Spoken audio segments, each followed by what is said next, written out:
आप देख रहे हैं एबीएम न्यूज नेटवर्क और मैं हूं आपके साथ मानवी ठाकुर। शुरुआत करते हैं आज की खास खबरों से। ग्रामीण विकास विभाग में कोड वर्ड में चलता था कमीशन का खेल। जाने HMSTCCE का मतलब। झारखंड के ग्रामीण विकास विभाग में कमीशन खोरी को पूरा खेल कोड वर्ड में चलता था। मंत्री से अधिकारी तक हर स्तर तक फिक्स था कमीशन का रेट। कमीशन में हिस्सा लेने वालों के नाम कोड वर्ड में। इस ब्यौरे में कमीशन की रकम में हिस्सा लेने वालों के नाम के बदले कोड वर्ड का इस्तेमाल किया है। हिस्सेदारों के लिए honourable minister M Manish S संजीवलाल, TC tender committee, CE chief engineer जैसे कोड वर्ड का इस्तेमाल किया गया है। ईडी ने जांच में मिले इन तथ्यों से संबंधित कुछ सबूत बतौर नमूना PMLA के विशेष न्यायाधीश की अदालत में पेश किया है। संजीव लाल और जहांगीर आलम की रिमांड अवधि खत्म। कमीशन खोरी व मनी लॉन्ड्रिंग के आरोप में गिरफ्तार संजीव लाल और जहांगीर आलम की रिमांड की अवधि 21 मई को समाप्त हो गई। इस कारण प्रवर्तन निदेशालय ईडी ने मंगलवार को दोनों अभियुक्तों को PMLA के विशेष न्यायाधीश के आवासीय कार्यालय में पेश किया। इसके बाद दोनों अभियुक्तों को रांची के होटवार स्थित बिरसा मुंडा जेल भेज दिया गया। कोड वर्ड का पता लगाने में जुटे हैं ईडी के अधिकारी। इन दोनों कोड वर्ड का पता लगाने की कोशिश की जा रही है। इस पन्ने पर M यानी मनीष का 4.22 और HM ऑनरेबल मिनिस्टर के आगे 7.30 लिखा है। ईडी को इस बात का अनुमान है कि मनीष नामक किसी व्यक्ति का कमीशन 4.22 करोड़ और मंत्री का 7.30 करोड़ रुपए है। झारखंड के पूर्व मुख्यमंत्री हेमंत सोरेन ने सुप्रीम कोर्ट से अपनी याचिका वापस ले ली है।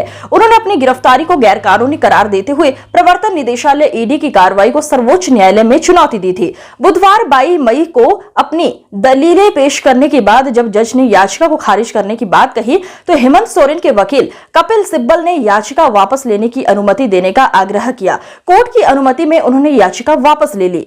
हेमंत सोरेन ने चुनाव प्रचार के लिए मांगी थी अंतरिम जमानत। हेमंत सोरेन ने चुनाव प्रचार करने के लिए अंतरिम जमानत देने की मांग करते हुए याचिका दाखिल की थी। उनके वकील कपिल सिब्बल ने चुनाव प्रचार के लिए आम आदमी पार्टी के नेता और दिल्ली के मुख्यमंत्री अरविंद केजरीवाल को मिली जमानत के आधार पर जेल से रिहाई की मांग की थी। कपिल सिब्बल की चूक का खामियाजा हेमंत सोरेन ने भुगता। नहीं कर पाएंगे चुनाव प्रचार। हेमंत सोरेन की जमानत अर्जी पर सुनवाई करते हुए SC ने इस बात पर नाराजगी जाहिर की कि याचिकाकर्ता ने कोर्ट के सामने सारे तथ्य नहीं रखे। कोर्ट ने सवाल किया, जब सोरेन ने SC को रुख किया गया था तब कोर्ट को इस बात की जानकारी क्यों नहीं दी गई कि जमानत की अर्जी स्पेशल कोर्ट के सामने पेंडिंग है और निचली अदालत पहले ही चार्जशीट पर संज्ञान ले चुकी है। आज रांची और गोड्डा में प्रियंका गांधी की सभा। कांग्रेस प्रत्याशी के लिए मांगेगी वोट। कल्पना सोरेन भी रहेंगी साथ। गोड्डा में प्रियंका गांधी ने जनसभा को संबोधित किया। वहां वे गोड्डा के कांग्रेस प्रत्याशी प्रदीप यादव के पक्ष में वोट मांगेगी। गोड्डा में सभा को संबोधित करने के बाद वो रांची आएंगी। CM चंपाई सहित कल्पना सोरेन रहेंगी मौजूद।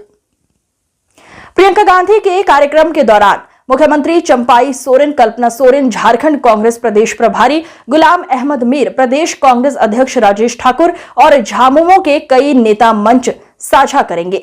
झारखंड में तीसरे और चौथे चरण के चुनाव को देखते हुए कांग्रेस महासचिव प्रियंका गांधी झारखंड दौरा कर रही हैं। बता दें कि तीसरे चरण का मतदान 25 मई को होने वाला है। ऐसे में प्रियंका रांची लोकसभा में मतदाताओं को साधने की कोशिश करेंगी। जोहार झारखंड, बाबा वैद्यनाथ जी की जय, बाबा वासुकीनाथ जी की जय। यहाँ से जो ये क्षेत्र है, यहाँ से मेरे परिवार का पुराना रिश्ता है। आपने भी सुना होगा पंडित नेहरू जी की समय से जब मोतिया डुमरिया गांव के एक कार्यकर्ता ने अपनी बेटी की शादी के लिए बुलाया था, तो आपने एक कहानी सुनी होगी।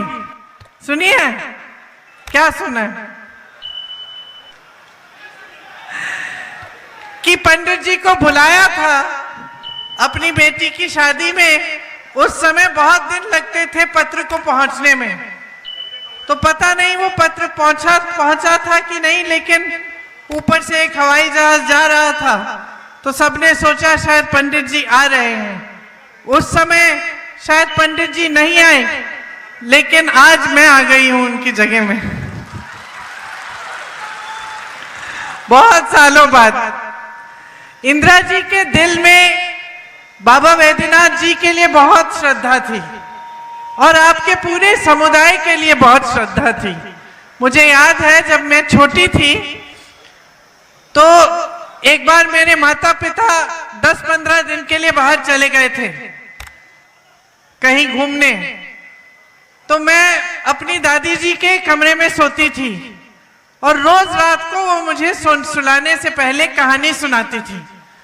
और उनकी एक सबसे उनको जो पसंद थी वो किताब थी, एक आदिवासी मछुआरे की कहानी थी। और हमको हर रोज रात को मुझे वो कहानी सुनाती थी। और सुनाते सुनाते मुझे आपकी संस्कृति के बारे में सिखाती थी। कहती थी कि किस तरह से आप पेड़ों के पौधों की एकदम अच्छी तरह से आप किस तरह से देखभाल करते हैं। बताती थी कि कैसे आपकी संस्कृति में जंगलों और नहरों और नदियों का आदर होता है। बताती थी कि कैसे आप जिस तरह पूजते हैं पूरी प्रकृति को, और जिस तरह से आप प्रकृति को कभी खराब नहीं करते, हमेशा उसका देखभाल, उसका रखवाला करते हैं, ये समझाती थी। और मुझे लगता था उस समय जब मैं छोटी थी कि उनके दिल में आपके प्रति बहुत ही श्रद्धा थी। बड़ी हुई तो समझ में आई और भी बातें, और देखा कि दादी जी जो भी जब जब आदिवासी क्षेत्रों में जाती थी, जो भी आप लोग देते थे उन्हें, कोई एक टोकरा देता था, कोई कुछ हाथों से बना के आपकी हस्तकला से कुछ सुंदर सा बना के देता था, सारी चीजें वो अच्छी तरह से सजा के अपने घर में रखती थी। आज भी उनका घर एक म्यूजियम बना है। आज भी अगर उस घर में जाएं तो आपको उनके कमरे में बहुत सारी ऐसी चीजें आपको दिखेंगी जिससे आपको पता चलेगा कि कितनी श्रद्धा थी उनके दिल में आपके लिए। तो उन्होंने बचपन में हमें ये सब चीजें सिखाई, लेकिन इसके साथ साथ ये जो उनकी श्रद्धा थी पूरे आदिवासी समाज के लिए, वो श्रद्धा कांग्रेस पार्टी की नीतियों में भी आपको, आप जब यहाँ का चुनाव होगा तो आप ईवीएम पर जब हाथ के पंजे पर बटन दबाएंगे तो याद रखिए कि आप हेमंत सोरेन जी की रिहाई का रास्ता भी खोल रहे हैं। आप कांग्रेस पार्टी को जिताएंगे तो आपको एक ऐसी सरकार मिलेगी जिससे आप पर आपको गर्व होगा। आपको गर्व होगा कि आपके देश में एक ऐसी सरकार बनेगी जो आपके लिए दिन रात काम करके आपकी सेवा करके आपको दिखाएगी। ईवीएम, सोनिया गांधी कैसे जा सकती है अयोध्या? सीएम हेमंत ने दिया ऐसा बयान, मचेगा सियासी घमासान। शनिवार को बोकारो में असम के मुख्यमंत्री हेमंत बिस्वा शर्मा ने पत्रकारों से बातचीत की। उन्होंने इस दौरान कांग्रेस पर जमकर निशाना साधा। साथ ही ये भी कहा कि पूरे देश में नरेंद्र मोदी चुनाव लड़ रहे हैं। भाजपा ने 400 सीटों का जो लक्ष्य सेट किया है उस दिशा में हम लोग आगे बढ़ रहे हैं। नरेंद्र मोदी एक बार फिर से देश के प्रधानमंत्री बनेंगे। शनिवार को बोकारो हवाई अड्डे पर असम के मुख्यमंत्री हेमंत बिस्वा शर्मा ने पत्रकारों से बात की। बेबाक अंदाज में कहा कि पूरे देश में मोदी चुनाव लड़ रहे हैं जिनका निशान कमल है। 3 चरण का चुनाव हो चुका है। भाजपा ने 400 सीटों का जो लक्ष्य निर्धारित किया है उस दिशा में हम लोग आगे बढ़ रहे हैं। प्रधानमंत्री नरेंद्र मोदी फिर से एक बार देश के प्रधानमंत्री बनेंगे। सीएम ने कहा कि कांग्रेस की सरकार बनने पर राम मंदिर के शुद्धिकरण के सवाल पर कहा कि कांग्रेस के नेता का बयान मतलब सोनिया गांधी का बयान है। सोनिया गांधी राम मंदिर जाकर शुद्ध करेंगे। राम मंदिर का निर्माण माननीय उच्चतम न्यायालय के निर्णय पर हुआ है। जो छूने की कोशिश करेगा वो सीधा जेल जाएगा। देश के 100 करोड़ हिंदू के आस्था का केंद्र है। मणिशंकर के पाकिस्तान वाले बयान पर कहा है कि कांग्रेस व उनके नेताओं को भारत की चिंता नहीं बल्कि पाकिस्तान की चिंता है। जिस प्रकार पाकिस्तान गरीबी झेल रहा है, उसके पास एटम बम के रखरखाव तक का पैसा नहीं है, वहां के लोगों को खाने का पैसा नहीं है, पर चिंता कांग्रेस पार्टी को हो रही है। यह किसी व्यक्ति का बयान नहीं है बल्कि ये कांग्रेस पार्टी का बयान है। उन्होंने ये भी कहा कि भारत को आंख दिखाने की हिम्मत विश्व के किसी देश में नहीं है। भारत विश्व की 5वीं आर्थिक महाशक्ति बन चुका है। पीओके भारत में शामिल हो ये उनकी इच्छा है। जिस दिन देश के पीएम सोचेंगे वो भी आ जाएगा। मौके पर नेता प्रतिपक्ष अमर कुमार बावरी, विधायक बिरंची नारायण, जिलाध्यक्ष जयदेव राय उपस्थित बोले कि कितना कॉर्पोरेट का है, एससी का है, 70 साल में कितना उद्योग। देखिए, मैं राहुल गांधी को पूछना चाहता हूँ, जवाहरलाल नेहरू ने कितना ओबीसी को कॉर्पोरेट बनाया। मैं राहुल जी को पूछना चाहता हूँ, इंदिरा गांधी ने कितना शेड्यूल कास्ट और शेड्यूल ट्राइब को कॉर्पोरेट बनाया है। मैं पूछना चाहता हूँ, राजीव गांधी ने कॉर्पोरेट बनाए। नरेंद्र मोदी ने शेड्यूल कास्ट को देश का राष्ट्रपति बनाया है। नरेंद्र मोदी जी ने आदिवासियों को देश का राष्ट्रपति बनाया है। राहुल जी को मैं बोलना चाहता हूँ, आप हिंदू विरोधी में नहीं हो, बोलने से नहीं होगा। आपको हिंदू प्रेमी होना पड़ेगा।